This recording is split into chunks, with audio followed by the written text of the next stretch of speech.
Howdy, yokes, and welcome back to Bacon and Eggs. I'm Tyler Carlin. And I'm Ethan Edgehill. And tonight we blitz all night! Or maybe we're just pitching it 3 yards. So get your 12 brothers and sisters. And see the family resemblance. Because today we're bringing you... Remember the Titans.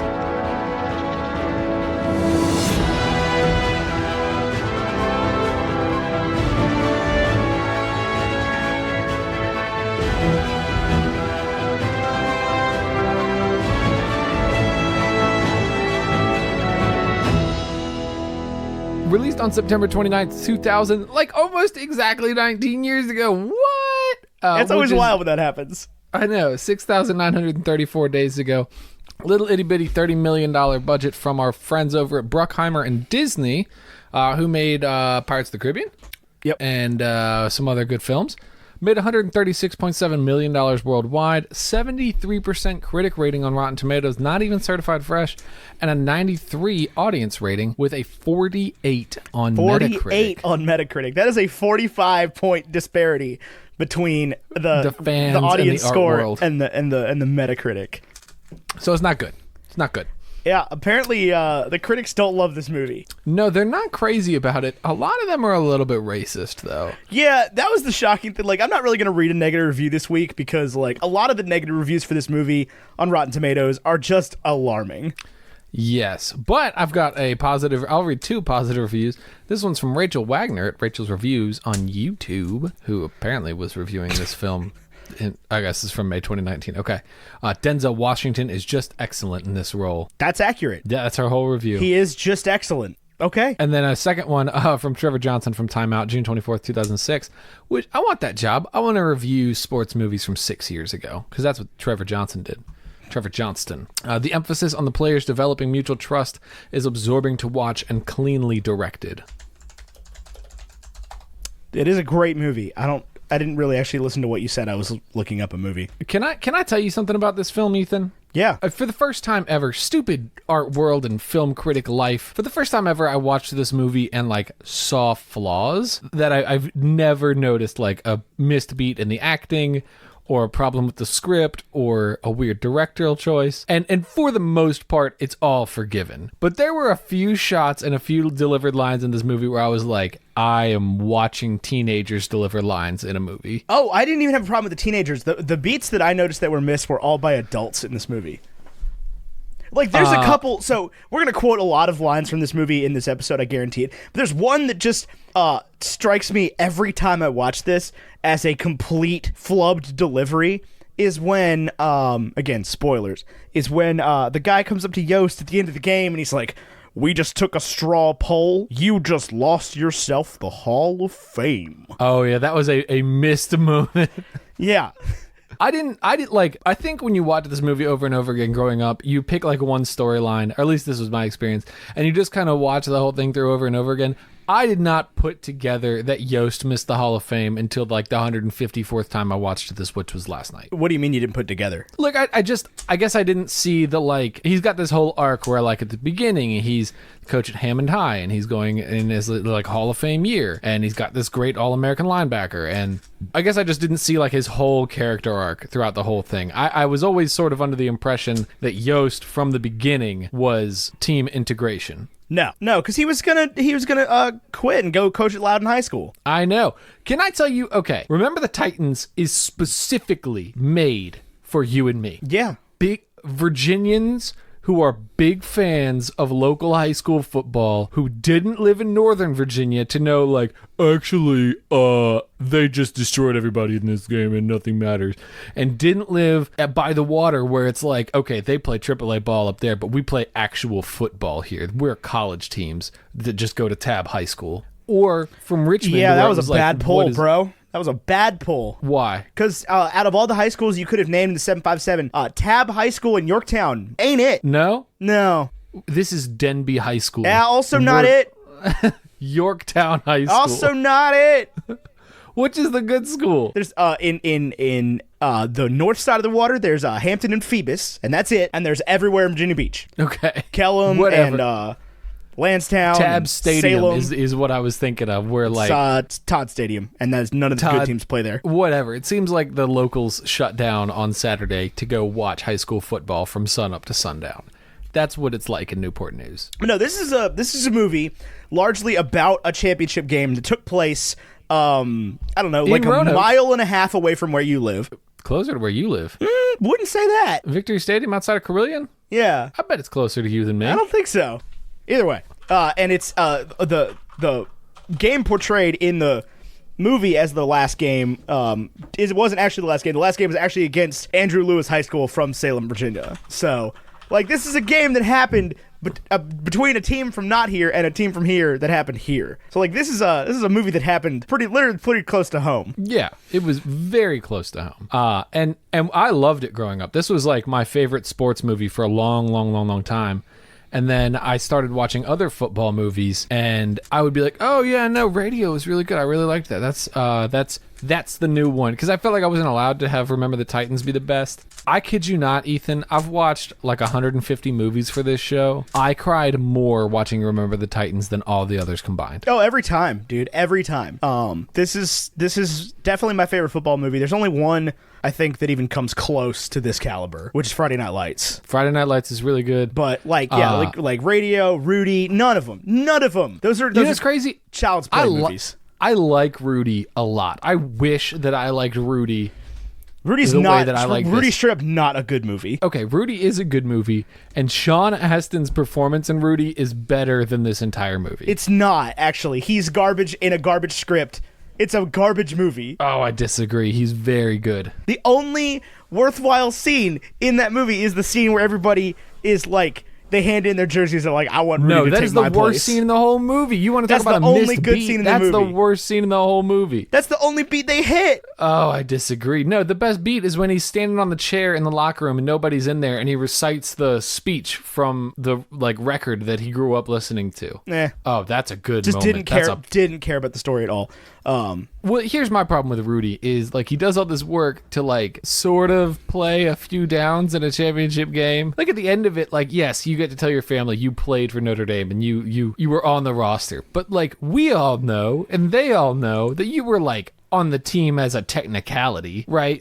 Well, this player got injured and you worked really hard in practice, so we're going to participation trophy this honor onto you. Right, he's the emotional hero of the game. That's why it's a crap movie. I just don't care about Rudy. There's great football movies, though. I would say that football movies are a place that, as a whole, could be improved. I think my biggest issue with football movies, and I think this is why high school football movies are so easy, so much easier to make than college and pro ones, is in order to make an effective high school football movie, the football scenes have to be good enough that I think they could be actually played. Yeah. You know what I'm saying? If you make a movie about the NFL, I need to see plays happening that only NFL players could make. They did a pretty good job of that with there's not a whole lot of movies about the NFL made. They did a pretty good job of that with Invincible with Mark Wahlberg. I believe that. But that movie had its own problems, namely Mark Wahlberg playing Vince Papale from South Philly, and who just never once made me believe that he was from South Philly. I believe that Mark Wahlberg could play in the NFL, though. Maybe not now. He's a little older, but that dude was athletic. He's also tiny. So?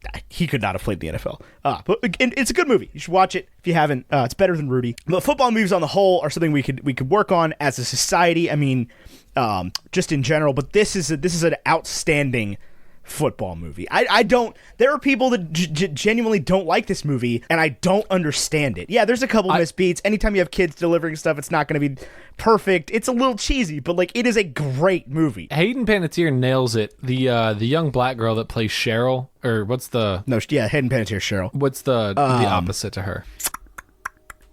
If you hadn't asked. I know. If you hadn't asked. She has a lot of missed deliveries. Every line she has is oh, okay, you're a child acting. I get it. Cool. Yay. Yeah.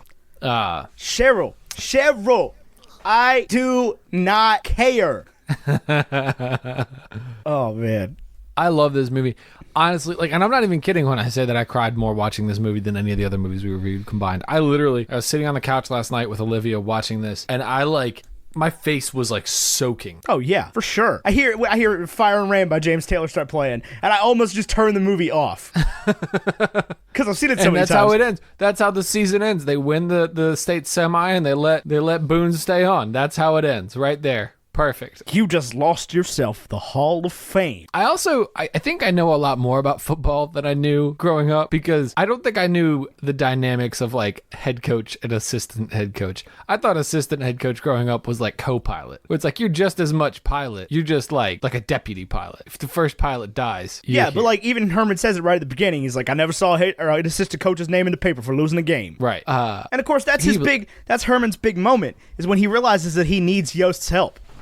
He needs Yost's help, because they keep having this back and forth on the sideline. You just worry about your offense. I'll worry about my defense. Other way around. Whatever. And then at the end, they got Sunshine playing both sides of the ball. Let's talk about Sunshine for a second. Talk about a connection I never made. In the middle of all this like race war, how does a gay Navy rat end up in this whole situation? Because he's got a dad from California who wants his son to grow up around black people. No, he gets transferred there. But yeah. Right, but like that's why because he was like, well, why don't you go check out whatever, Groveton or whatever it is, and he's like, I talked to Coach Tabor. He doesn't like blacks on his team. Yeah. Which I was immediately I was like, you didn't come from California, sir. No, you did not. Sunshine did. Yeah. Sunshine. He's He's from California. Yeah, a California dreamboat. I love that scene because I hate that scene, because that girl's reprehensible, right? She's like looking out the window at Sunshine doing his yoga, and she's like, oh, he's so hot. And Petey's talking to her like, hey, I like, you can think that, that's fine. But he's probably not interested in you. He's probably not interested. And then that girl's boyfriend shows up and is like, you talking to my girl? He's like, wait, okay, Petey's talking to your girl, but she was also just gawking at Sunshine out the window. Yeah, but that's the thing, is it doesn't matter that she was gawking at Sunshine. All that matters is that the black dude is talking to his I don't woman. See any livestock around here, so I don't know what you're talking about. Donald Faison is, with like, out of the non-adults, Donald Faison is absolutely the only person who should still have a career in acting after this. It's funny you mentioned that, because he is. Yeah. Donald Faison. Are you forgetting about Ryan Gosling? Oh yeah, Ryan Gosling. Hilariously underutilized in this film. No, I think he was pretty good utilized. Pretty well utilized. He's taking Alan out. Oh, and Hayden Panettiere, I guess, still does some acting. Every time that Hayden Panettiere hasn't done anything since Heroes got canceled. Let's start there. That's not true. She shows up in a whole bunch of crappy stuff. Every time that Alan's dad talked, that dude delivered some lines. He did some pretty well delivering lines. He also did some bad ones. Yost! Alan's dad, boycott TC, boycott the school. You know what's scary? Hayden Panettiere was Princess Dot in A Bug's Life, but you know what's scary? She was? Yeah. All right.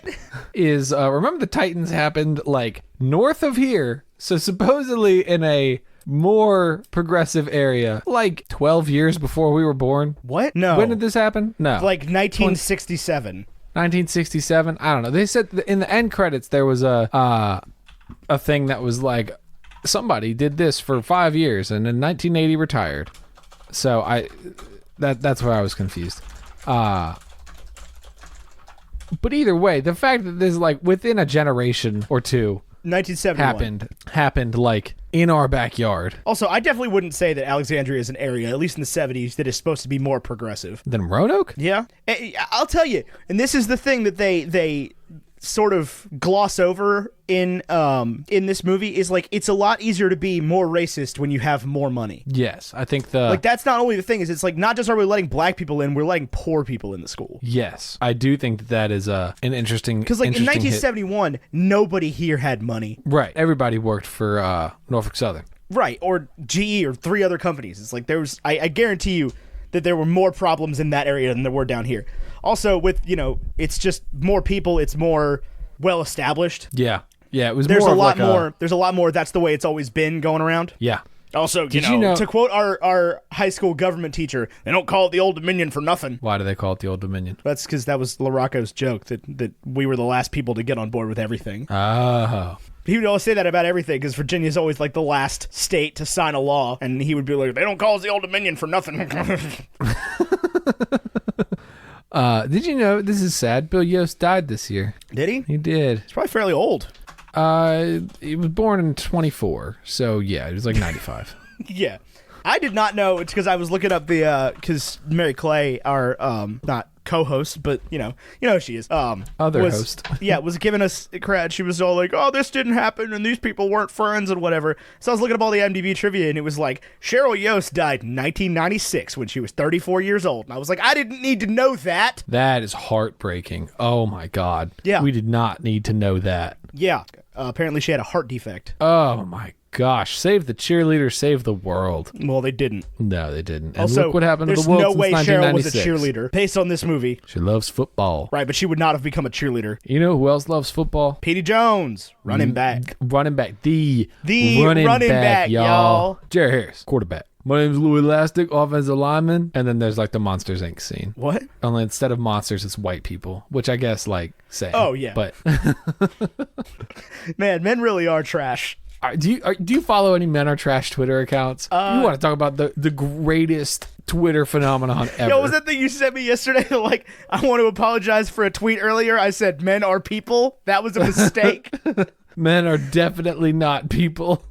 Oh, T.C. Williams High School. I think the Titans, here's something that stresses me out about the Titans. They're not like just red and white. It's like red, white, and blue. Yeah, they ignored that. Also, something that stressed me out about Remember the Titans growing up was that our rival high school was the Titans. And I felt like I couldn't love this movie. It was like their theme, their fight song was the thing. What thing? The Mighty Mighty Titans thing. That's not their fight song. Yeah, it was. No, it's not. It was the thing they played. Oh, I'm sure they did. We went to a high school football game last week. I'm pretty sure it was part of their theme song, or their fight song. I keep saying theme song. Part of their leitmotif. I'm sure it was. Ba-da-da-da-da-da. Who do they think they are? The Beatles? Shotgun. Who do they think they are? The New York Jets? You know what formation we ran in high school? The Oregon spread. We ran a pistol. We put everybody on the line. Everyone. Save Josh at all costs. No, not every receiver. Oh, yeah. It was Josh and the line and 5 people on the Josh line couldn't run, and Sam was on JV. So what were we gonna do? Yeah, Sam was not on JV. No, I don't think he was ever on JV. That boy was an athlete. Yeah, he could run. He could run. He could break some tackle. We had a good football team there the last 2 years we were in high school. It was a good time. Good fun. I wish our high school was good now. We went to that football game last week. We almost lost to Ala freaking Ganey at homecoming. Like the easy game. Yeah, Kate was Poor talking to me. Allegheny. Kate was talking to me, and she was like, yeah, we always played like a rival school for homecoming. And I was like, nah, we always played a cupcake school like Allegheny. And then two days later, she was like, so who are y'all playing tomorrow? And I was like, I don't know. She looks up, she goes, Allegheny High School. It's like, what did I say? Cupcake school. We were going to play Hidden Valley because every other year, Hidden Valley had one superstar player that should not have been in Roanoke County and would be just an absolute monster. I remember it was like our senior year. They did the Georgia Tech offense thing where they ran one play the entire game and scored like 49-7. Yep, except we beat them every year. We didn't win senior year. Yeah, we did. No, we lost a game to Hidden Valley at some point. It wasn't junior or senior year. I'm pretty sure. I just remember the year that we beat Salem. That was huge. At Vogel. The year we beat Salem at Vogel. Held them to 0 first downs in the first half. Yeah, that was a big one. Yeah. The mercy rule came into effect. Yes. I remember not liking the mercy rule, but, loving the mercy rule. Okay, yeah. So, interesting. This is our high school career. It was the 2007 through 2010 school years, correct? Yeah. Because it would have been fall. So, we went 2-8, freshman and sophomore year. Yep, remember that. And then junior and senior year, we went 10-3, and then 8-4. This is, listen, everybody. I don't listening losing to that many games senior year. I don't either, but we went, so we must have lost 3 regular season games. And a playoff game. And a playoff game. Hidden Valley in, wait a minute, what year is this? 2018. I don't want 2018. Do they not have a backlog of the crunch? This is VHSL. Okay. The good. So we lost to Northside in the playoffs. Playoffs junior year. And junior year, we lost to Hidden Valley 21-28. I don't remember that at all. I mean, it's like a random one-off football game from 10 years ago. I just don't remember I don't remember losing to Hidden Valley. We lost to Hidden Valley, and Salem beat us 42-0. And those are the only 2 games we lost. Those are the only 2 games. And then we lost to Northside 7-28. Yeah, because we beat Northside at Northside, like the second game of the year. Yeah. Because we went to that one. Hugh brought us to that one. So this is exciting. The following year, our senior year, 2010-2011 school year, we beat our rival high school 34-10, and their win-loss record was 0-10. Hidden Valley? Yeah. Dang. They did not win a single game. Those poor seniors. I mean, that sucks. That I just sucks remember. so bad. I remember the freaking the year that we lost the state semifinals when it snowed. We only lost because it snowed, and we couldn't. Yes, none of our players never caught a football in the snow before. Right. What were we Josh supposed to didn't do? know- We woke up. Josh didn't know how to throw the ball. Right, we woke up and there's snow, and Northside only runs the ball. They were fine. They ran Right, all what over did us. they We couldn't care? pass. And then they went on to play Bruton High School at Lane Stadium. Bruton High School from freaking Christian Allen went there in Williamsburg, and they beat Bruton High School like 55-0 in the state championship. Was this in 09? This is our junior year. Yeah, we could have been state champions. So they did not win like 45-0. They won 20-17. I've got the records right here. But they I did seem to remember win it being state a really champions. I thought it was a bad game, but either way, we could have won the state championship. We would have beat Bruton. Could we have beaten Bruton? Yeah, we were better than Northside. We beat Northside 7-10. They had 2 losses that season to us and Salem. Everybody lost to Salem that year. Salem played like 5A ball against AA opponents. They were very, very good. They lost to ladies and Christiansburg. gentlemen, yokes and yokettes listening, Salem High School. So in Virginia, we have these that were a commonwealth, so we have independent cities, right? Where like Tyler and I grew up in the county, but like the city of Roanoke had their own school district, but also like wasn't 2 high in the schools. county. They Yeah. had 2 high schools, and then Salem was another city, and they had 1 high school for all of their people, and it was huge, and they were good at everything. And they had their own industries there. So, like, they could bring in engineering families that Roanoke couldn't get and, like, not subsidize, but, like, give them a deal on housing so that their sons would play football at Salem High School. Their freaking high school football stadium is much bigger than our college football stadium. Yes. Yes, it is. But- Presidential rallies happen at their stadium. They played the D3 National Championship there for like 20 years. I know. Nobody went. I went a couple times. I never went. To the Stag Bowl, the Amos Alonso Stag Bowl. What I a did. silly Chris, time. Chris and I went one time. It was we watched Cecil Shorts, former NFL wide receiver, play live in the flesh from Mount Union, and it was very obvious that guy was better than everybody else.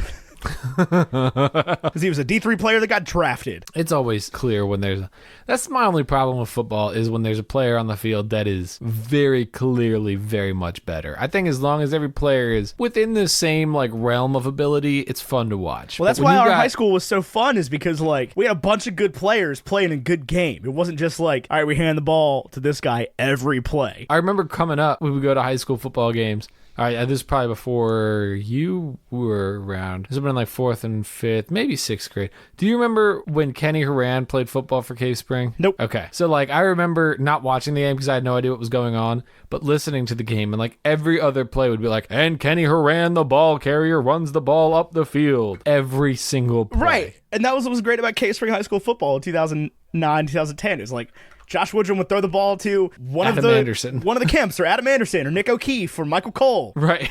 Out of the backfield, Sam Wright. Yes. Oh, God. What a good team. People who are listening and are like, I have no idea who these people are. That's okay. They're nobody. I mean, they're not nobody. They're nice people to this day, but they're not like NFL players. Michael Cole probably would have played in the NFL if he didn't get hurt. Michael would have played in the NFL. Josh has played in the NFL. He's won a few games in preseason. He'll get a shot one day. He's on IR right now, poor guy. That probably I don't know doesn't what mean happened. anything. No, I know. I think he maybe went in for a down in preseason, and they were like, fall over at the end of the play, please. Yeah. It was like, why? So we don't have to pay you. Right. We can keep you around if we need you, but we don't have to pay you. Oh, football. Football's I fun. love football. I like football. Football's fun. Oh, football's fun. First you smile, now Fun, you sir. think. First you smile, now you think. Is football fun? Let me tell you about this movie, Ethan. There are entire scenes of dialogue in this movie that make absolutely no sense. Like what? Like the narrative is driven so well by the camera work and by the like body language of the characters, but there are like entire scenes where like they'll say lines and it's literally just word after word that have no bearing on one another. Oh yeah, there's at all. lines that don't make like the coach or Doc, the black assistant coach, when the players are fighting and he's like, I got it. And he comes out and he's like, y'all ain't come here to practice because champions pay the price. What does that mean? Yeah, what are you trying to say? Or when the white assistant coach quits, like out of nowhere, we've had like no screen time with this character at all. And then all of a sudden he's like, Yeah, and Yost is like, oh, my Cheryl's over at the Boons. And he's like, at the Boons?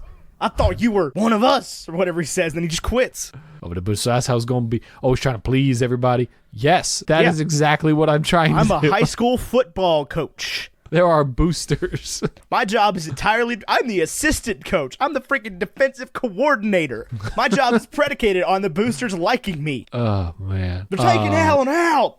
He's just getting beat like he stole something. Oh, man, this movie. I don't know what left side, strong side means. Maybe I don't know anything about football. Do they both line up on the left? And one of them's being like, this is the left side. And the other one's like, no, we're going to call it the strong side. Yes, that is what they're saying. Okay.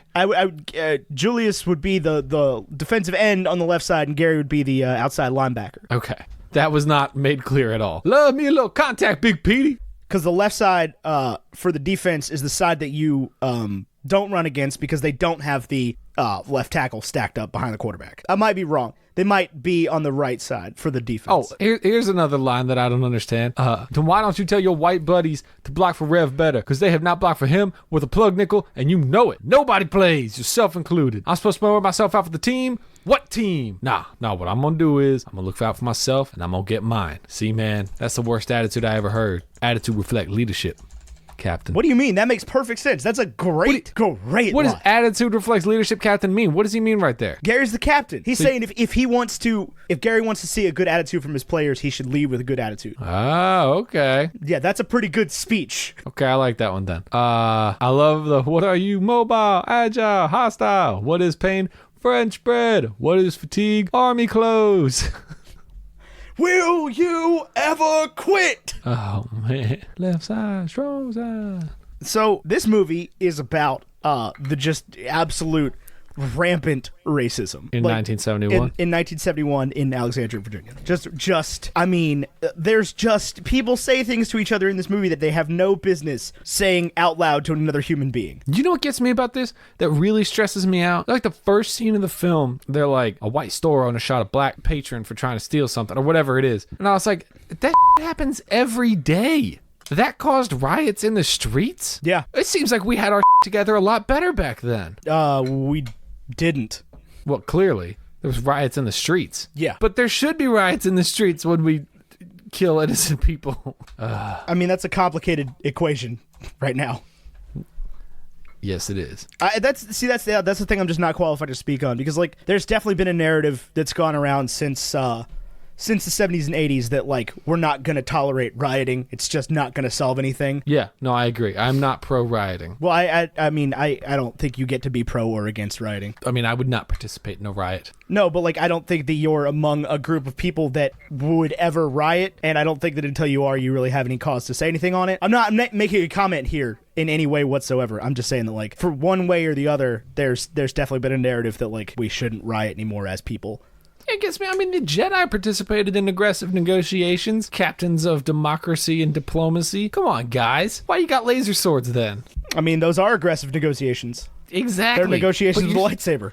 But they're supposed to be diplomatic. That's like their thing. Yes, because that's the only plot hole in Star Wars. It sure is. Thank you for putting that together. It's got nothing to do with the bombs at the beginning of The Last Jedi. Nothing to do with it. Sci-fi planes. Here's the question I have. In the scene where the white store owner kills the black guy or whatever, they're about to burn the store down because of it.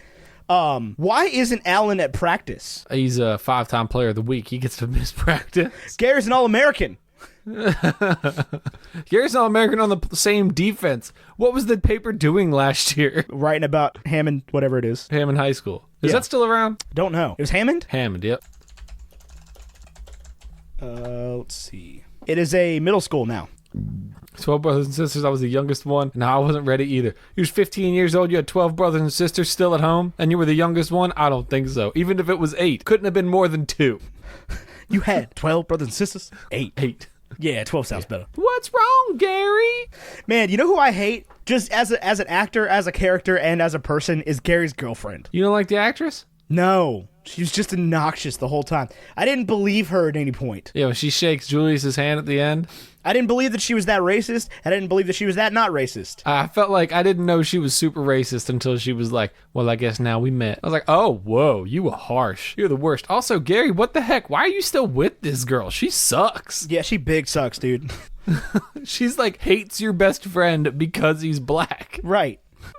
She hangs around with Ray still. Oh, Ray's the worst. I didn't hear. Shut up, Ray. Yes, you did. Omaha, Fudge, Omaha. It's Buds.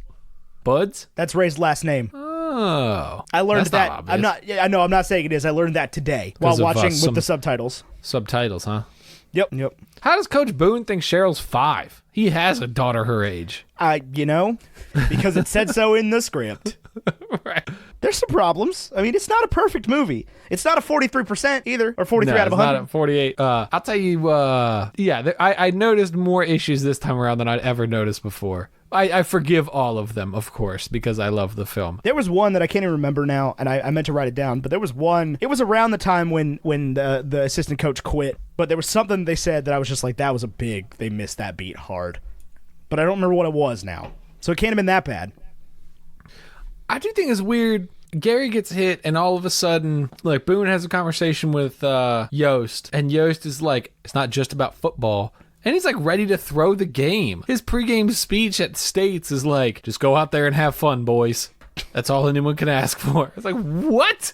Who the heck are you? These boys want to hear you be Coach Boone. That's definitely your quintessential, like, all right, we got to go out there and win this for Gary. Right. Make him remember forever the night they played the Titans. But instead, he's just like, okay, boys, you done did great this season. I'm going to lose my job if you lose this game. But that's okay. Have fun. Bye-bye. Yeah, well, that's Herman Boone for you. There's a fine line between tough and crazy, coach, and you're flirting with it. Which is fair. I mean, but you got to have that scene in every great sports movie where they're doing, like, up-downs or suicides or something. You got to have that scene. That's what makes Miracle so great. Oh, Miracle is so good. Not as good as this. No, it's not. I'll take this over Miracle. Possibly just because I'm more invested in both football and the state of Virginia than I am hockey and Russia. So why do you love this movie? A lot of reasons, man. I feel like the characters with a bad script and even subpar acting still do an excellent job of, like, developing from beginning to end. And you get to see this, like, cool counterpoint with Ray and Bertier, where, like, Bertier is learning and he's like, okay, I don't just like Julius. I'm not just, like, okay with black people. I'm, like, an ally. I am going to fight for them. Right. And then Ray stays all the way on the other side. Yeah, he refuses to learn. He doesn't want to do anything with them. And they're all on the same page there right at the beginning. I think there's a missed moment where we see Ray and Bertier's friendship, like, truly present. I would have taken just like 12 seconds at the beginning of Gary throwing the football to Ray or something. You know what I'm saying? Right, yeah, to really develop that relationship. Because all it does is seem like he just went to bat for Ray for too long. And then it's like, okay. Oh, well, so I think if you'd given him a little bit of light at the beginning, it would have made his turn even better. But I do think that that's an important growth. I think that's also interesting. Like, a football team is what, 52 players, 55? I know it's a public school, so they have like that. Yeah, they'll let anybody play. But, like, there's a lot of characters that you get to know by name throughout the film, and you kind of, like, watch their story and develop with them. And I thought, right, you've got, like, most of an offense and defense. Yeah, you've got, like, what, an outside linebacker, lineman, 2 quarterbacks, 2 guys on the O-line. 2 guys on the O-line, a running back that turns into a cornerback. I mean, you got a good number of players that you're sort of keeping track of as the whole thing goes. I think Petey's personal development is, like, you could have had a great movie without Donald Faison in it at all. I think he makes it that much better because he has this character arc that has nothing to do with race. It's got everything to do with, I can't handle being talked down to, up to, like, this dynamic switch right at the end where he's like, you know what, I can handle it. And what I really love is football, and I understand that sometimes that means tough love. Right. And also to, like, be a defensive player. Right. To go from, like, the running back y'all to causes a... How many yards do you think you're going to get this season, Petey? I'll figure about 1,000. I feel like in 12... That's a lot. 12 games? You think 1,000 yards is a lot? 10 games. Well, they went to states. That's 14 games. Okay. Those don't count, though. That's true. You think 100 yards a game for a high school running back's a lot? Like a star, like a worthwhile high school running back? Yeah. 100 yards a game for an NFL running back's a lot. Yeah, but if you're playing the high school ball and you're, like, the only black kid in the league... Yeah, but he's not... He's not. And also, they have a pretty well-rounded team. Like, Jerry Harris is a good quarterback. So is Ronnie Bass. That kid Throw the can ball throw. a mile. Poor Ronnie Bass gets to come to the... That's a great scene. When he throws the ball at Gary, who's making fun of him, smacks him in the back, and Yost is just like, I think we can find a place for your boy. Herman's just like, I like how, I think that's an interesting dynamic too, where you see Gary be like immediately homophobic. Like, okay, Gary's come around on black people, but he's still awful. He's still a major homophobe. Well, and he had to learn how he was just learning a lesson 5 minutes earlier when Blue started in on the birthday or mama joke, and he doesn't know how to handle it. And you could see Gary was ready to fight, and Julius is like, whoa, hey, I got this. This is normal. We do this. Man, why are you talking about birthday or mama? Now you make me think I can't take your mama to prom.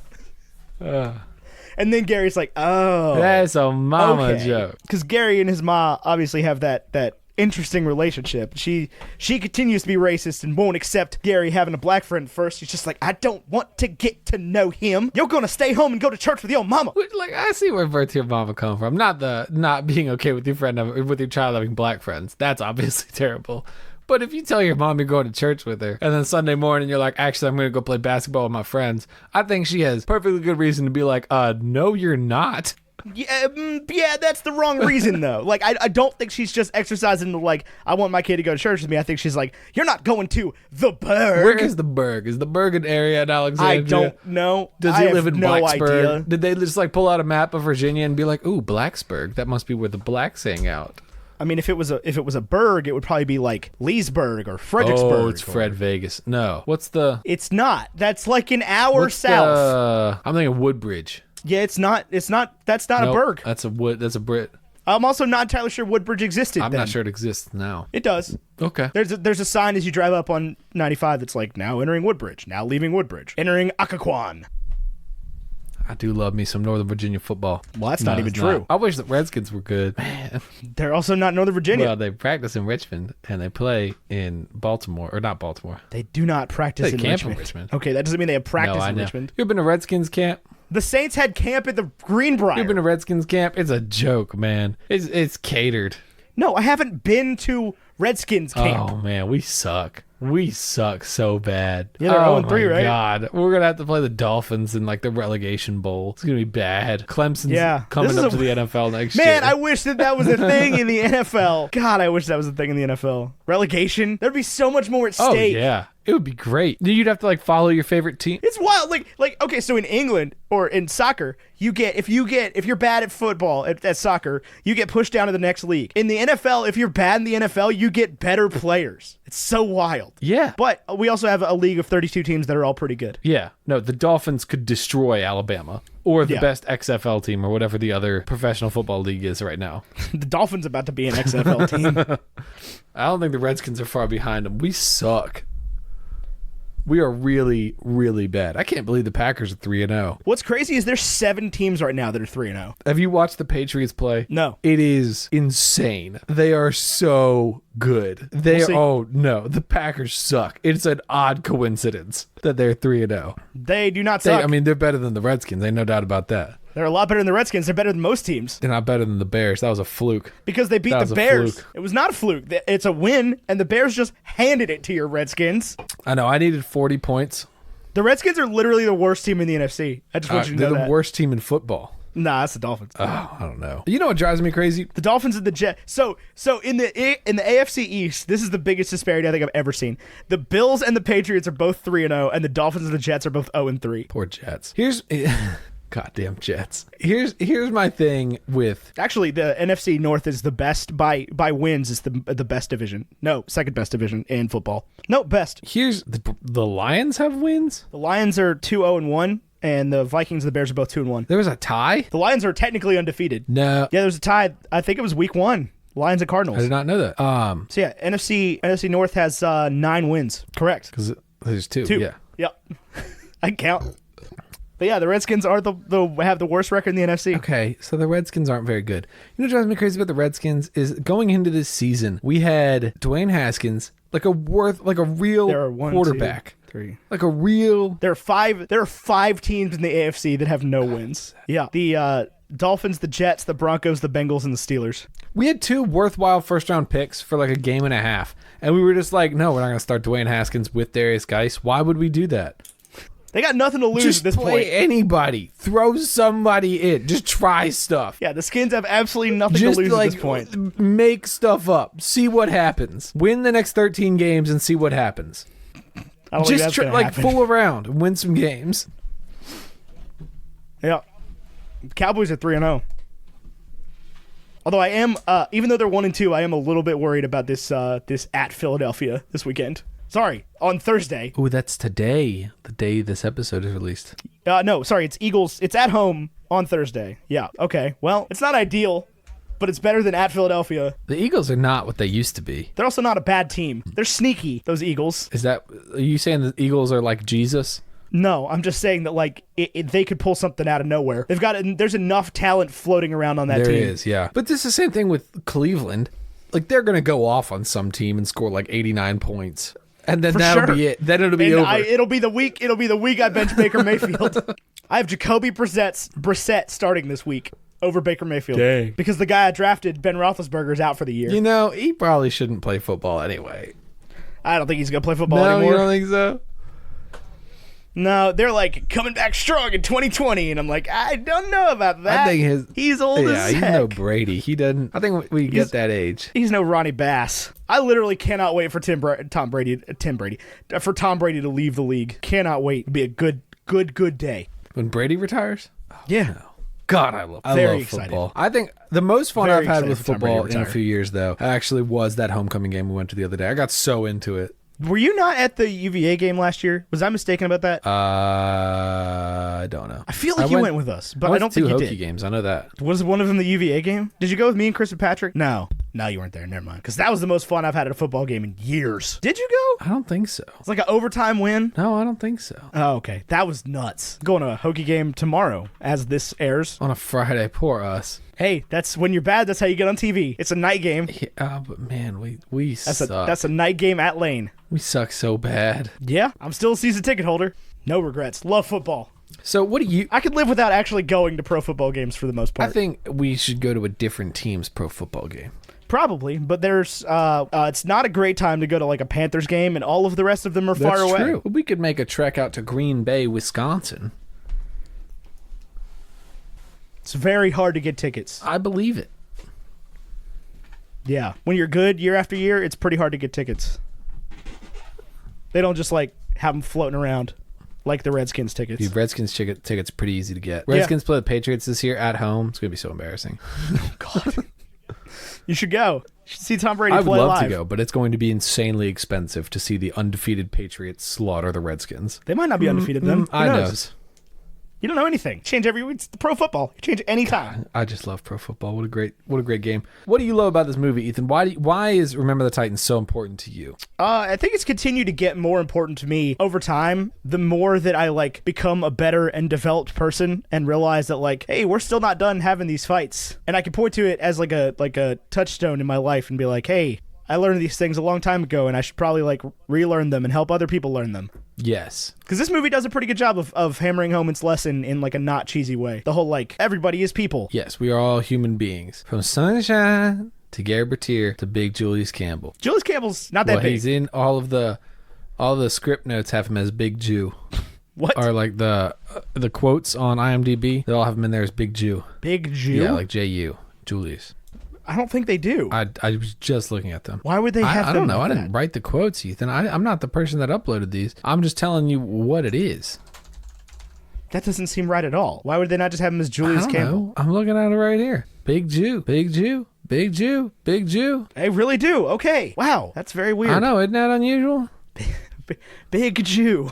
Usually they like list people by like names they're not even listed as in the movie. It's like they're listed by just last name and you never learn their last name.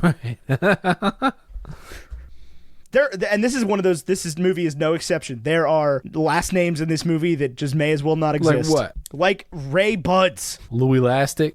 No, he's usually referred to by first and last name. Alan Bosley. They're taking Alan Blue out. Stanton. Blue Stanton. His first name was Blue?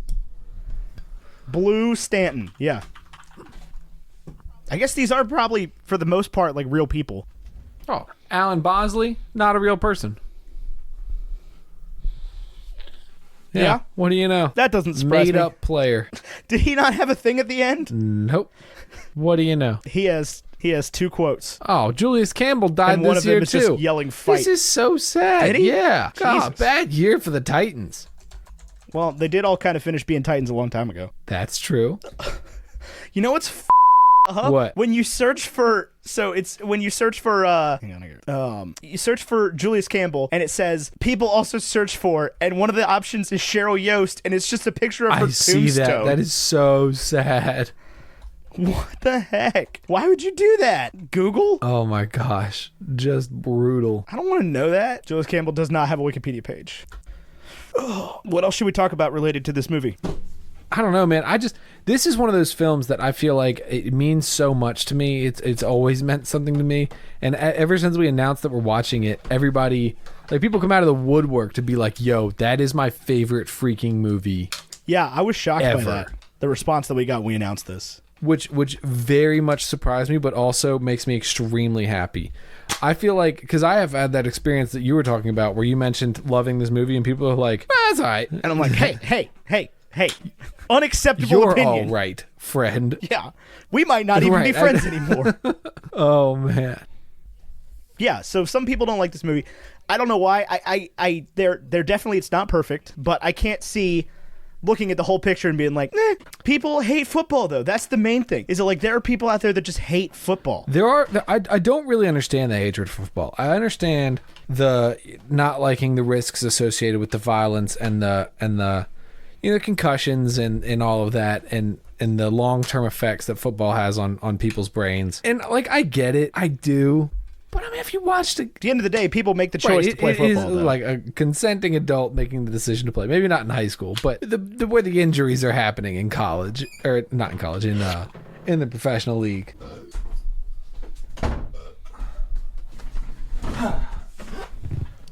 Gross. What?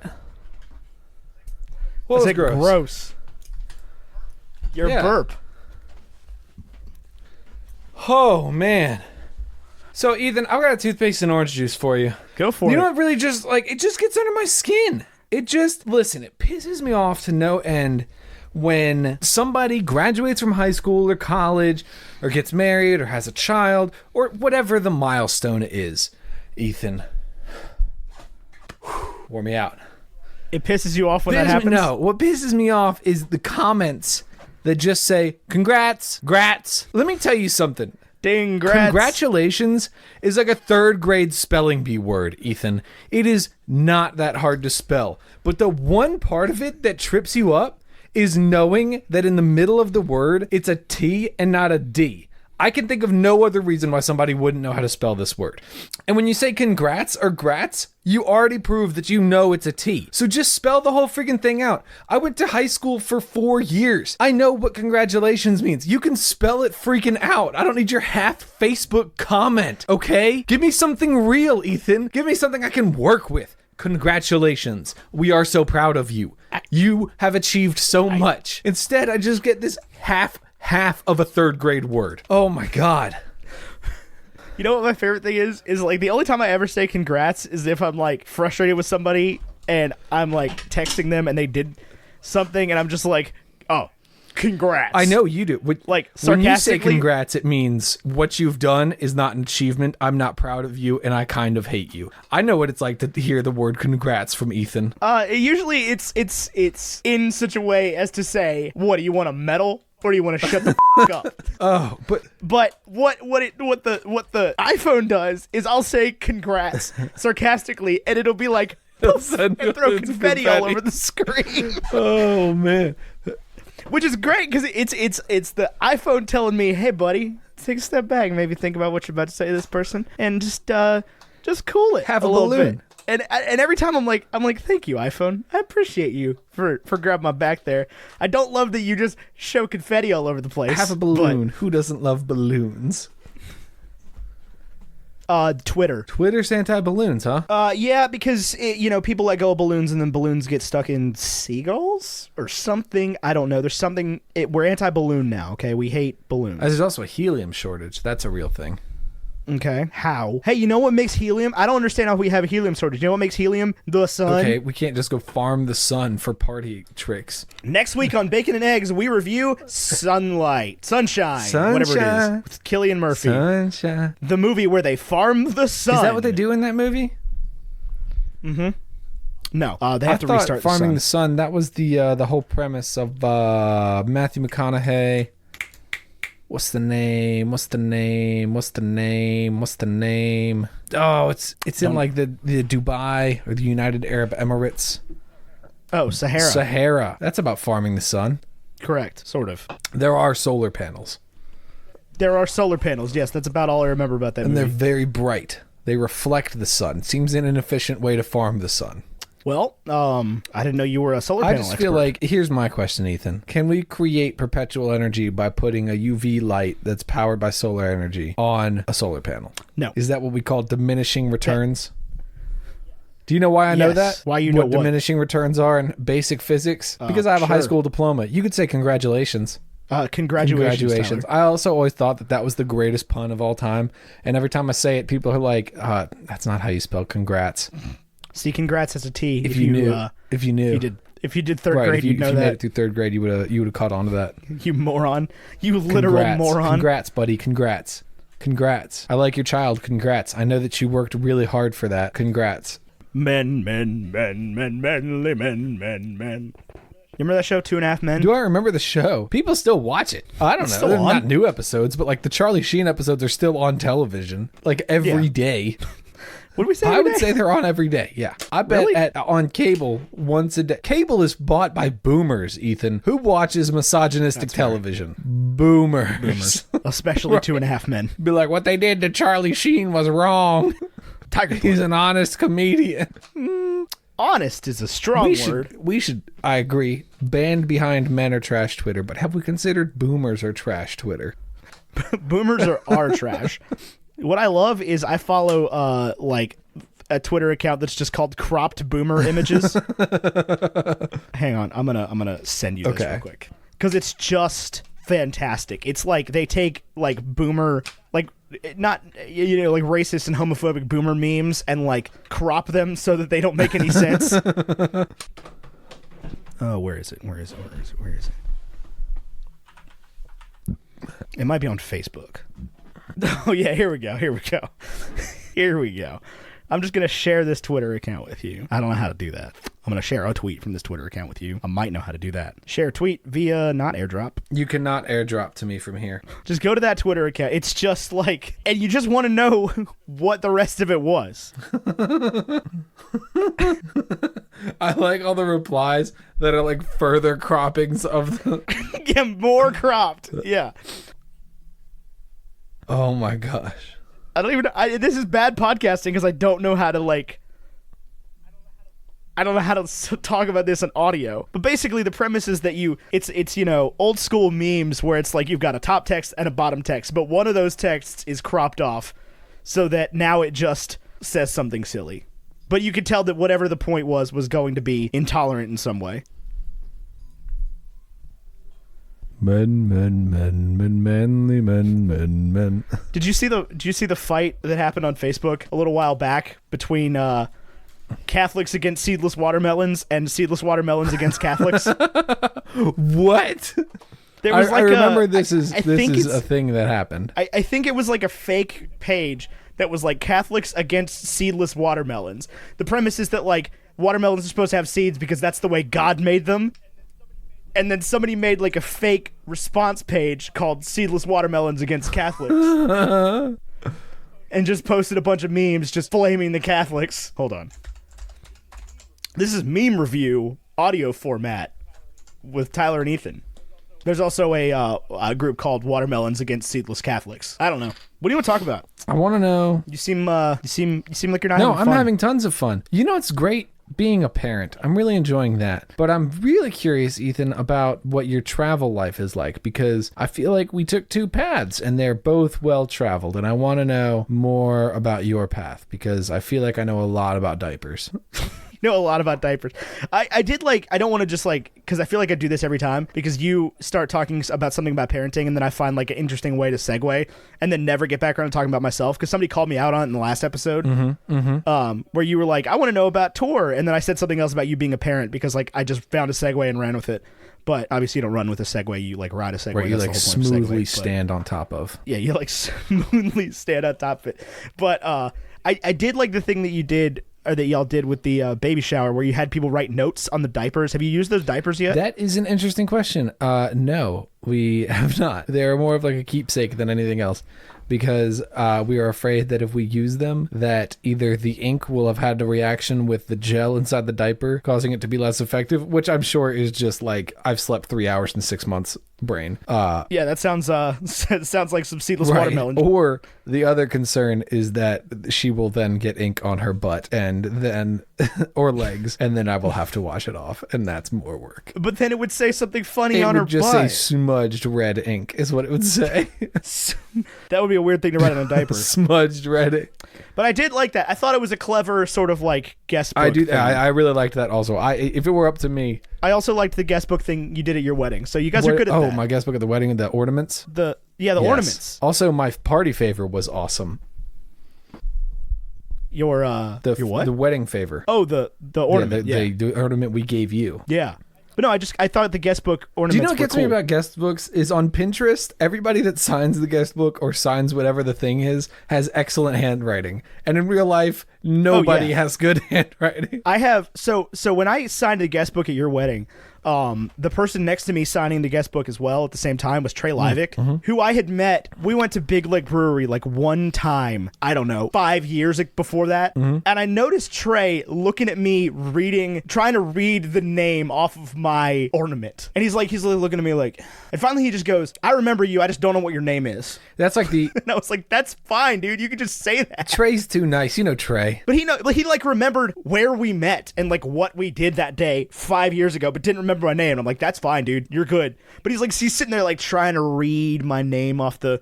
And if you've ever seen my handwriting, yokes, Ethan boy, howdy. claims he's left-handed. I don't buy it. I can't even see. Here's the thing: is I don't claim that I'm left-handed. But like I can't hold a pen with my right hand. Why do we teach children to be one-handed or the other? I'm sure it's the way our brains are programmed, but what is the benefit to having kids? Because one of your hands is better at Okay, things. you say that, but I can type very well with both hands. My password is all in my left hand. Yeah, I can play piano equally with both hands.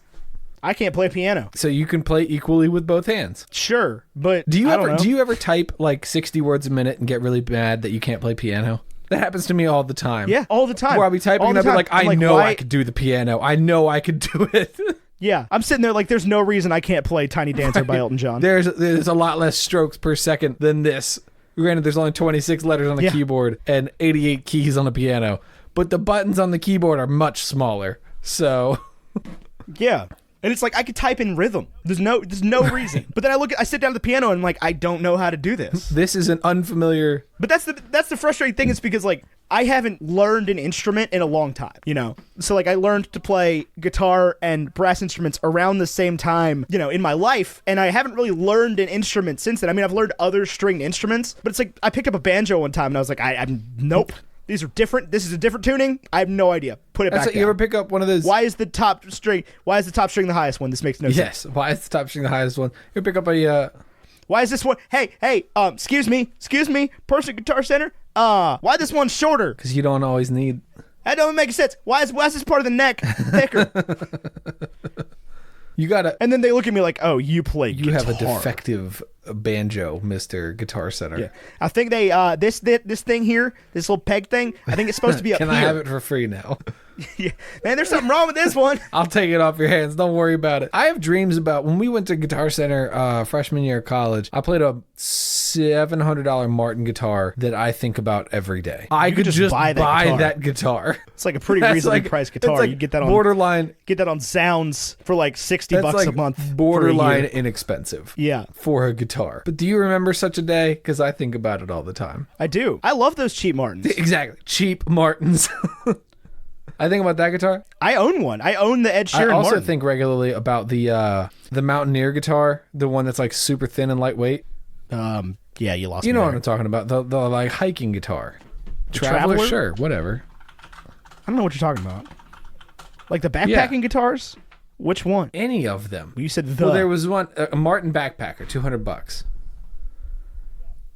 Yeah, you could use buy I know that. I could, but why don't I? Because I can't invest. Because you don't really Yeah, play I can't guitar that invest much. $200 in an instrument I don't play. I could buy eyes that work on a down payment of $200. I You should should. totally do that. You should I get should do LASIK. it. I 100% agree. Have those laser eyes. You could see. You could like cut stuff I open. think you can just see. I don't know how LASIK works. They cut away your cornea. Well, they cut back your cornea. But no, I mean I know what happens. I've gotten a detailed description of what happened from Sarah Milhan, even though I didn't ask for it. I want to know. I want it. I want it now. If you're thinking about Ethan, I mean, listen. I invested in you in college. I'm not buying you LASIK In college, for Christmas. I bought you a $125 sweater multiple times for your birthdays and Christmas. No, one time.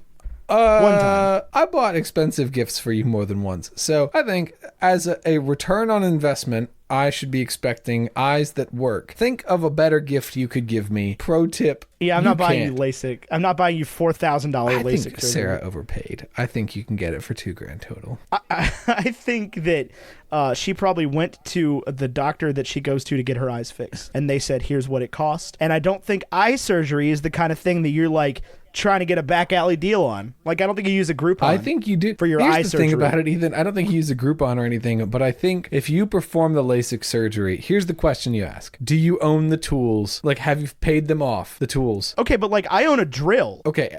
I couldn't build you a house. Yes, you could. No, I don't know how to build a house. You don't know how to... I'd have to I'd have to Google a lot of You don't know how to things. build a house? You couldn't build No. like a she shed. I mean, I could figure it out, but like I don't want the guy that does my LASIK surgery in the back room like YouTubing like LASIK for beginners. I think if you spend $2,000, you're not getting a guy that says that. I think if you spend $200, you're getting a guy that says that. But I think no matter what, it's either $2,000 by somebody who knows how to do it or free from a student who's learning. Yeah, it's not like an apprentice tattoo. I wouldn't let an apprentice tattoo my body either, unless it was on my eyeball, in which case I would do it for free because that tattoo would give me vision where I could see. Yeah, I wouldn't get the free LASIK. I'm just going to tell you that straight up. That seems like something you should pay for. I would spend... I honestly don't think that there is a price too high for vision. That being said, I've bought things like a new roof for my house and all sorts of baby tools and dinners at Kabuki instead of getting LASIK surgery many, many times. Yeah, I was going to say, you're talking a lot of game for somebody that has eyes that don't work. That still can't see. I think having the child was what solidified for me that I have to get it. Because I wake up in the middle of the night to like pick her up and take her somewhere and I can't see anything at all. That's what glasses but then are I have for. to find my glasses, which are dark, sitting on my dark nightstand. They shouldn't ever be that far away from you. People glasses always say like, I gotta find my glasses. They shouldn't be that far away from you at any Okay, time. but that's not the point, Ethan. I can't see. That's the thing that you see Right, with, that's though. the point. Like, I can't see from my bed to the bedside table where they are. I don't know where they are. you remember you remember Michael Amendola had those like you Yeah, remember that I guy? know Michael Lemondola. Yeah, he had those like bright green Nike glasses. I bet he never lost those. He looked like an idiot. Yeah, but I bet he never You know lost what? them. I bet he never had a problem. He probably woke up like, I know where my glasses are. They're right here. I can see this green blob. A lot of people who wear glasses, they don't see a blob. They see like roughly a shape of glasses or pretty clearly a shape of glasses, just not as clearly as after you grab them. How many fingers am I holding up? A blurry three. They're just blurry. But no, you asked me how my life is going. What did I you want want to to know what tour was like. I want to know what it's like to pee on a train. I want to know what it's like to poo on a train. I want to know You want to know about my bodily functions on a train? just those two. I will take Okay. sweat on a train as well. But It's very, very hard to sweat on a train. is that so? You know why? Because it's very cold. I've heard that the train is cold. Why is that? Yeah. Because it's a big tube full of people, and they generally try to keep those pretty cold. How did we decide trains were okay? That seems so dangerous. Trains, cars, planes, trains, automobiles, the whole kit and caboodle. I've never felt safer in transportation than when I'm on a train. I feel pretty safe on a plane. I feel uncomfortable. Yeah, but planes do the thing where you're like, oh man, and then you're flying, and then the plane will just be like. Yeah, Trains don't do that. They just like go around turns. turbulence. And like nobody dies on trains like at all. It's like if the train derails, it just falls over and you get hurt a little bit, but like you're not gonna die. They say planes are the safest way to travel, so how does that compare to the train life expectancy? I guess there's a lot more train like fights on top of trains than on top of planes. When I was on the train all the way across the country, I took an Amtrak 3,600 miles. I calculated it a day, actually, to see what the difference between the train trip I took and the train trip to Glasgow, because I was trying to flex on somebody. Were you successful in your flex? Don't think she noticed. It was in Discord. How far did they go? From London to How far is Glasgow. that? Like 400 miles. Okay, so you did flex. Yeah, I did flex, but I don't think they noticed my flex. But yeah, like while we were training through North Dakota, some guy got thrown off the train. Like, Wah!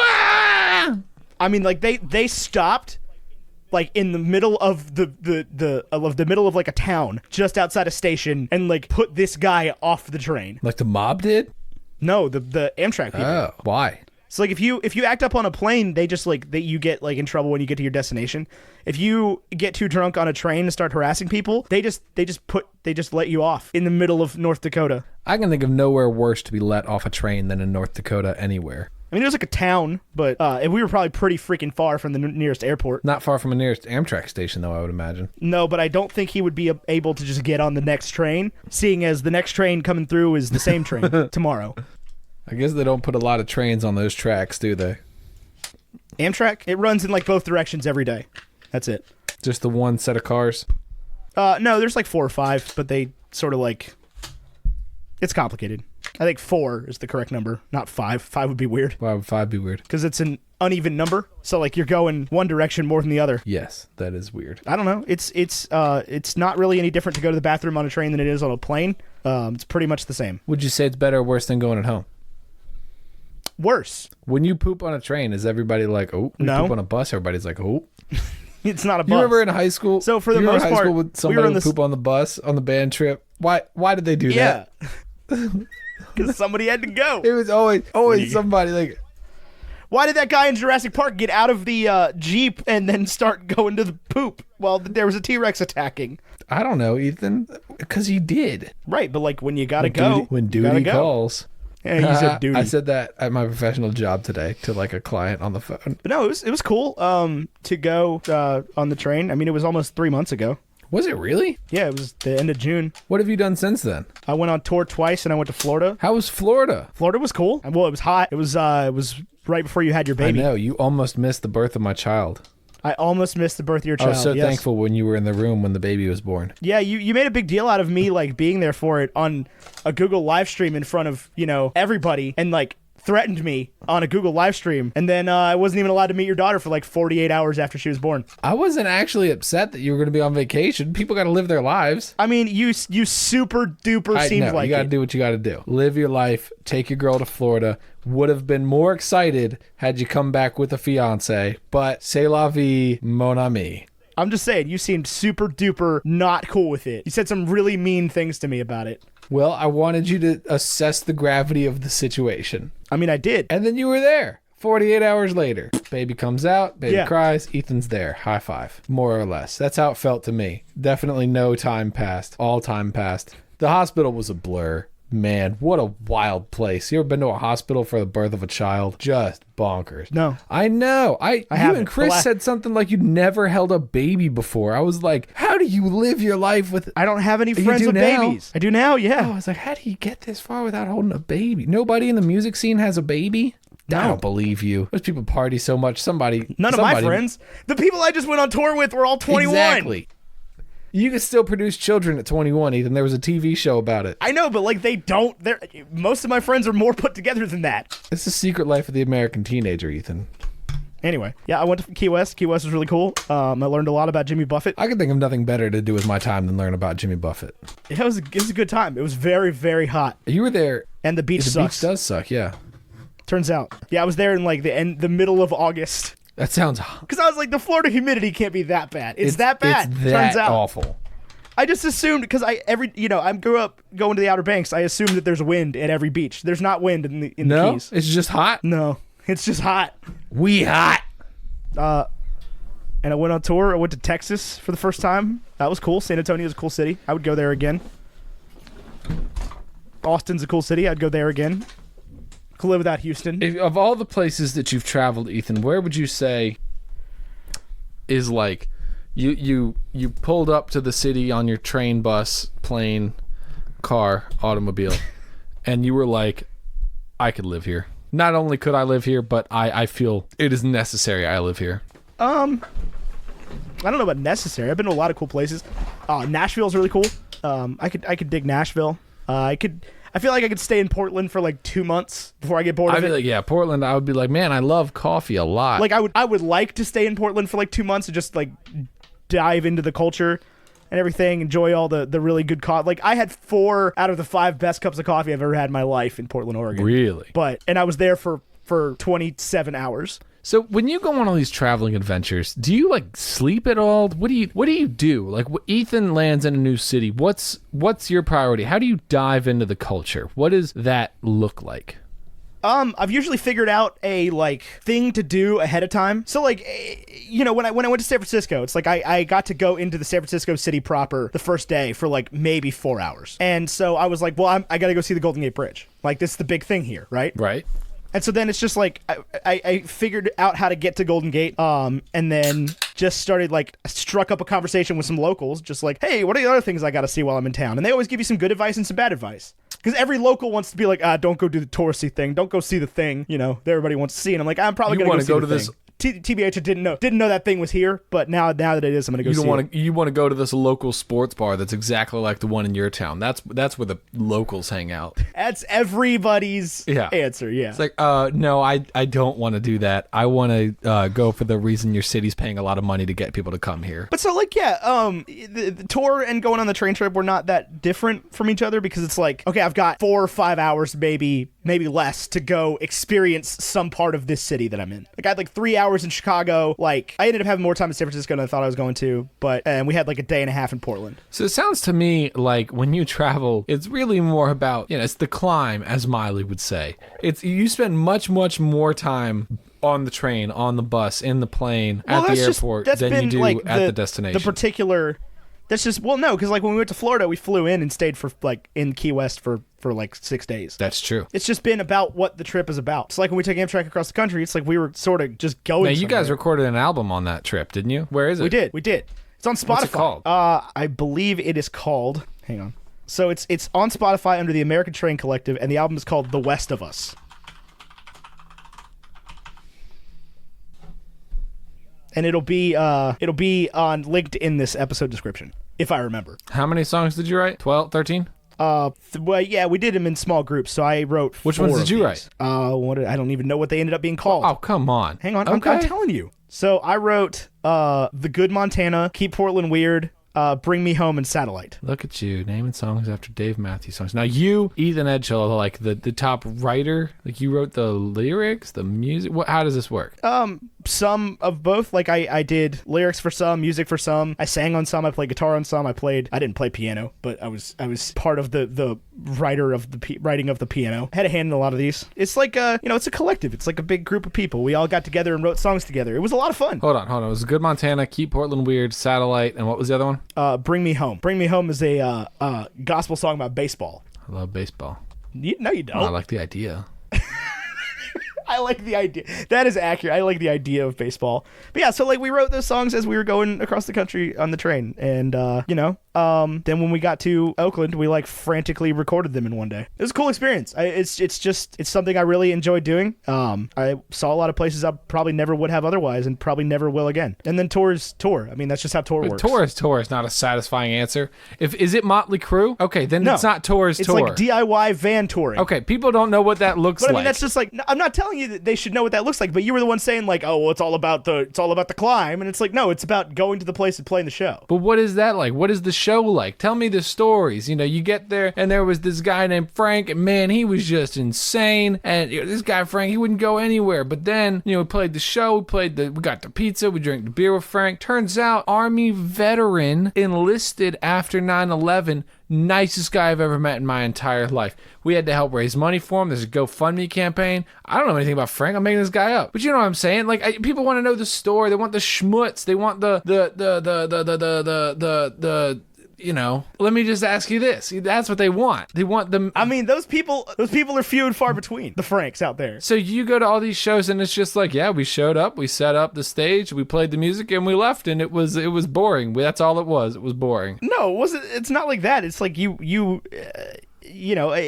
but people don't come up and, like, we don't generally just go out with people after the show, like random people that were at the show, and, like, drink beers and get pizza and talk about Iraq. Why not? I guess, like, so that's where the lapse in my knowledge is. I want to know the stories from tour, and maybe the stories are not that we get pizza with the locals afterwards. Well, what is the story? What is happening? What's the narrative? What's happening from show to show? What's the character development? Like, we get to the first stop in Norfolk, and Pat doesn't even know the chorus of this song, and by the end of the tour, it's the new freaking Freebird, man. You know what I'm saying? What's the narrative? How do you don't know Pat? I don't know Pat. You like him more than you like me. He's the only person you talk about. How do you know? What? I didn't even go on this tour with Pat. There's a different Whatever. You know a lot of guys named Pat. There's more than one Pat. I know two guys named Pat. When I was selling cars, one of our drivers was a older lady named Pat. Does that count? No. Pat definitely knows the songs. Pat wrote the songs. Oh my gosh, I think you're missing the point here. I don't know what you're asking. I just want to know what happened. I want to know what the experience was like. You got a flat tire on the side of the road. You met the state trooper and he was a dick. I want to know. It definitely happened. I wouldn't know that happened. It was out. Yeah, it was outside Nashville.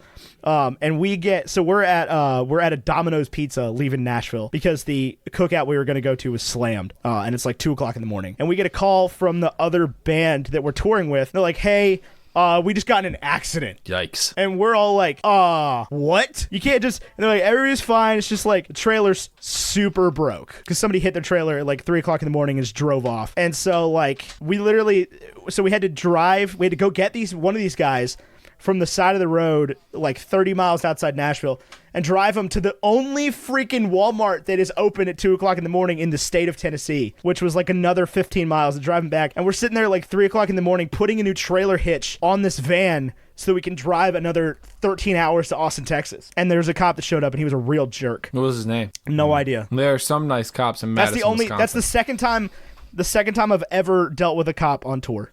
The first time was on the side of the road in Boston, Massachusetts, and that guy was also a jerk because we were stopped on the interstate. Well, one of our band members skated down the side of the interstate to get gas. You can't do that. It turns out you cannot do that in Massachusetts. Can't do that in Virginia either. Well, we weren't in Virginia, were we? We were in Massachusetts. It was a colony. You were in a colony. colony. We needed gas. You could just walk. It was like you 2 can miles. Grubhub gas. Not in October of 2017, you can't. Also, I don't think you can Grubhub gas. Try, man. I just had Grubhub.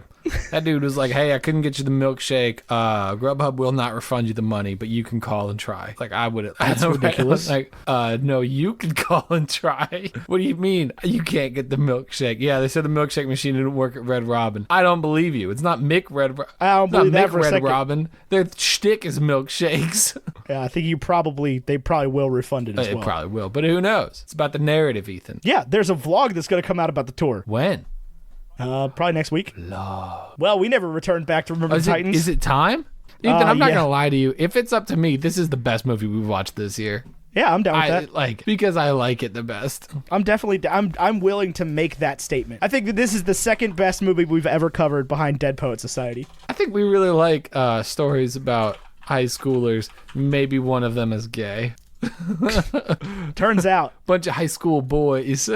I did really like Love, Simon and Perks of Being a Wallflower. But Love, Simon isn't maybe one of them is gay. Love, Simon is Simon's gay. I mean, it's still Simon one of them is sings gay. the second most famous Violent Femme song at karaoke, and nobody knew that he was gay. Add it up. Come on, everybody. Day after day. Come on, everybody. Let's pay attention. All right. So we're putting this at number 1? You can't stop me. Do it. I mean, number 3. Everything is number 3. What happened to the numbers? Stuff. Stuff. Old Milwaukee is what happened to the numbers. I'm going to Milwaukee. I don't know. Maybe. You are? Our beer, 3. Awards. I sat on a train platform in Milwaukee for 14 minutes. That's basically the same. Basically the same, yep. And I thought Milwaukee and freaking what is it called? Minneapolis were really close to each other. No, They're not. I could have told you that. No, it took us another like 8 hours to get to Minneapolis. That's like Roanoke to New York City. Yeah. It's like, Well, the train doesn't exactly, when it's going through that kind of territory, it doesn't exactly make a great time. It's got to stop a lot. Like we stopped in LaCroix and La Crosse and all kinds of places. Chippewa Falls. You good over I'm there? listening to your songs. I am. Are you? I'm on the third one. I'm on the third one of your songs. Yeah, I've been listening to them. Oh. I downloaded the 4 that you wrote. Interesting. I haven't listened to them. Are you like not proud of this trip? You like casually said to me like, yeah, they're up on Spotify. I'm your best friend. How did I not know this? Because they had gotten up on Spotify like that Yeah, but day. you were like, but you said it so casually. You were like, yeah, they went up on Spotify. Because I was It just wasn't gonna, like I keep forgetting to like post make that an was announcement. like, oh my god, I did this awesome thing, and there's these songs on Spotify. Please listen to them. They mean a lot to me. Because like when they came out on Spotify, I was like on tour, and it was like one of those things where I got like a message from Jeanette that was like, hey, these are on Spotify, and I was like, oh shoot, I should say something. And I forgot to say something, and I've been forgetting to say something. It just seems wild to me. How do you forget? I don't know, because I do a lot of cool Like things. when I look at my daughter, I'm like, it's been a while since I posted an Instagram picture of this kid. And then bing, bang, boom. Everybody has to deal with pictures of my baby for the rest of time. Deal with it, followers on Instagram. I think I am less proud of these songs than I am of than you are of your daughter. I don't know. To me, this is like the great Ethan awakening, the literal American dream. Ethan hops on a train and heads west and writes music. This is like, Well, because it was just more about the journey, and as soon as I got back, literally all you people did for 3 weeks was go, oh, you went to California? Screw you, man. Don't talk about it. Ethan, I don't know if the listeners knew, you went to California.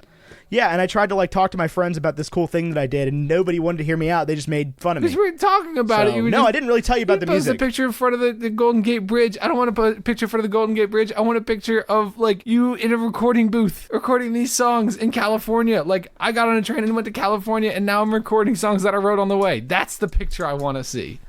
You also didn't ask about it. I'm asking about it now. You're not telling me the story. It's been 3 months. I've had a pretty busy 3 months. Okay. Congrats. Thank you. I would prefer congratulations, though. All right, man. These songs are good. You should be proud of them. Congratulations. I never said I wasn't proud of them. All right. I just want to know about them. You could have asked at any point in the last 3 You months. didn't offer any of the information. Don't put it all on me. It's not my fault you didn't share. I did, man, because I tried to talk to you about it, and you didn't want to hear it. You just made It's fun just of me. not true. All right, let's bring it back in. Then. Okay. Breakfast food. Remember the Titans. I feel like it's definitely Titans eat free. No doubt about that. All you can eat. Titan Eat free. Yeah, 'cause she goes back and does it say? I don't think it says all of the Titans. I think it just says Titan. I think it says Titans eat free, and then it's a shot of Bertier and Julius. Does it? Like folding up waffles and. Right, and then she comes back and puts the sign out and says Titans. Yes, she erases the eat free thing. I feel like the S wasn't on there when I noticed that today, but And I don't know. What is it? I feel like I come back every week to like the Denny's All-American Grand Slam. This is when we do movies like this. This isn't that. You want it to be that, but I almost feel like this is like in high school we would pull all-nighters for high school football, and we weren't even on the team. This to me is like you finally have your license and you went to Waffle House at 4 a.m. because you've been up drinking sodas and talking about how good your high school football team that you don't even play on is.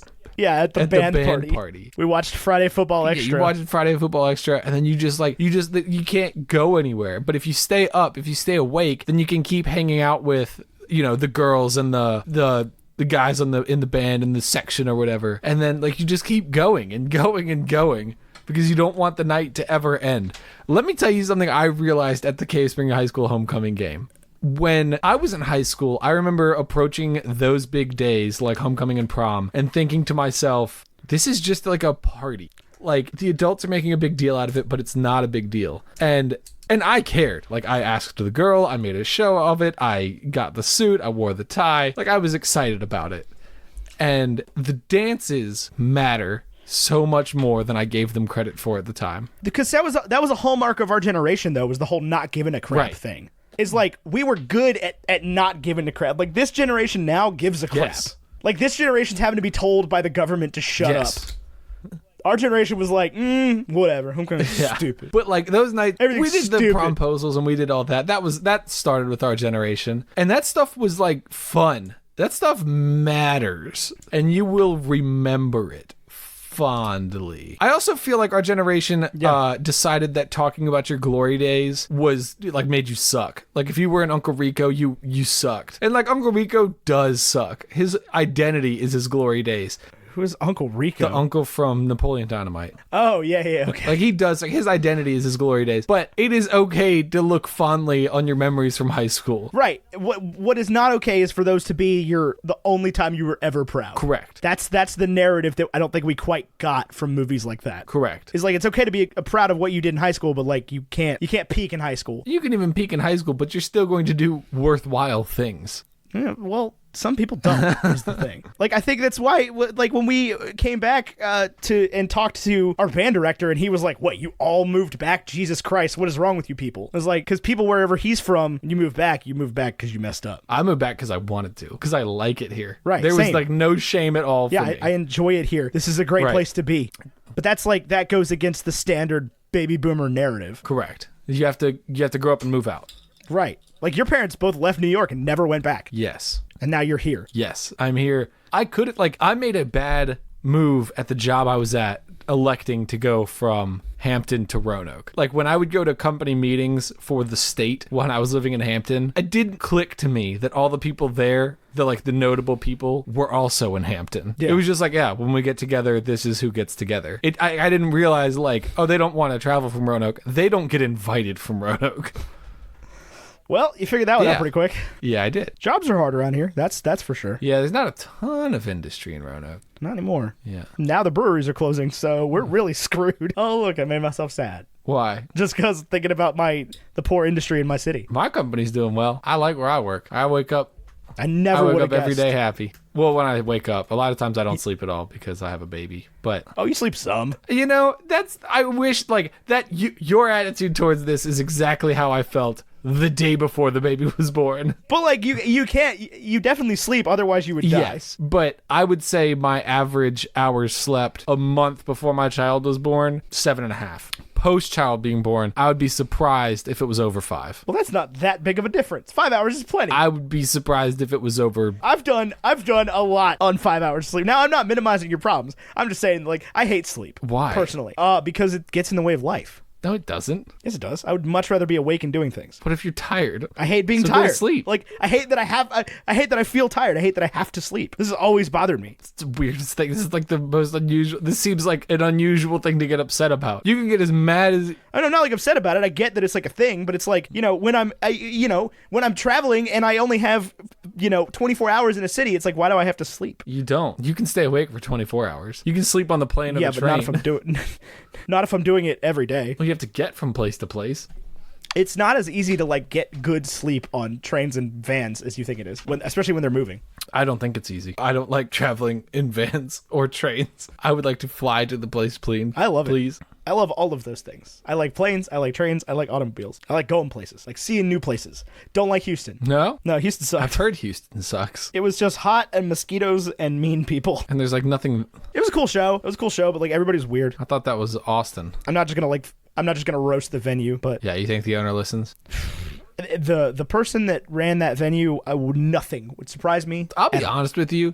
I am ceaselessly surprised by the people who actually listen to this show. Lots of people listen to the show. It's crazy. If you've never listened to this show, exciting news. You can pledge on Patreon, which is great. But if you don't want to give us money, that's fine too. You can join our free Facebook group. We're reasonably active in it, but there's posts in there like every day, and it's always really good topics. And you can make some nice new friends there. But if you do want to give us money, people have made friends from our communities. They've met in real life and made podcasts and made friendships. Everybody in our Discord has a podcast. I love it. It's crazy. All of a sudden, everybody in our Discord has a podcast. But if you want to give us money, you can join our Patreon and join our Discord server. It's just $3 a month. Or released today is the Tacos Stegosaurus, I think it's Oh, Triceratops. you're right. Tacoceratops. Tacoceratops. Taco. Did you commission that? Taco. Yeah, we talked about commissioning it. I know, but I never saw an email or anything. I just got a text from Vaishon with like a design. Originally, it was a long neck boy with a taco body, and then I had a dream in 4 hours of sleep, like a fever dream, and I was like, oh no, it's a Triceratops, a Tacoceratops. It's a Tacoceratops. But then I got mad because I was like, no, it's actually supposed to be a Stegosaurus, because then its little spikes can be made of nachos. But nachos are not tacos. Taco.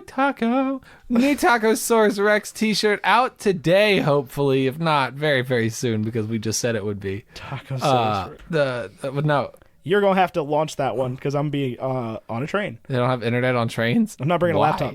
Man, you don't listen to me at all. I do listen to you, but I forgot why. Because you can't find the charger. Because I don't have my charger. I know where my charger is. Why would I buy a laptop You charger? don't have one. I mean, I'm getting it in like a week. Okay. And I also have a computer. We're on my computer right now. bringing the desktop on the train. Although that's some Portland I don't need a shit computer right on there. the train. Wow. Oh my God, why did you just say the S word? You're making my job hard. We are also way over time. Okay. Like, I have to be on the train at 6:20. okay, yokes. Thank you for listening to Bacon and Eggs. Join the things. Follow our people. Use promo code BACON at checkout. All the relevant stuff is in the... Oh my God. So I was thinking about my non-matching Twitter handles or social media handles. And then I started listening to this podcast called Hey Riddle Riddle, which is hilarious. It's Adol Rafai from Hello from the Magic Tavern and two other people, and they do riddles on a podcast. But one of the guys on there, at the end, he was like, you can follow me on Twitter at JPSoFly or on Instagram at Shark Barkman. And I was like, okay, maybe it's not a bad thing since your handles don't even make sense. Yeah, maybe you're good there. Shark Barkman. Go follow Shark Barkman on Instagram. It's worthwhile. But you can follow us. All the links to those things are in the description. You can use code EGGS for 5% off your order at their Teespring website, and BACON for all of our other affiliates if they're alive still. I don't know. Bacon. That's one B. Bacon with a J. Bacon with a J. It's a silent J at the beginning. JBACON. It's not, though. It's just bacon. Bacon the way you think it's spelled. If you could spell congratulations, you could spell bacon. You don't spit into the wind. Congratulations. Oh, wait. This is... You know what I just What? realized? Is this... No. Yes? No. Next week. I was going to say this is the end of tier 2. Are we really that close? But it's not. Next week is the end of tier 2. So follow us on the things, and I think that's it. That's all we say, right? Yeah, probably. I don't know. Yeah, I've been Ethan Etchell. He's Tyler Carlin. Until next week, arrivederci. Attitude reflect leadership, Captain.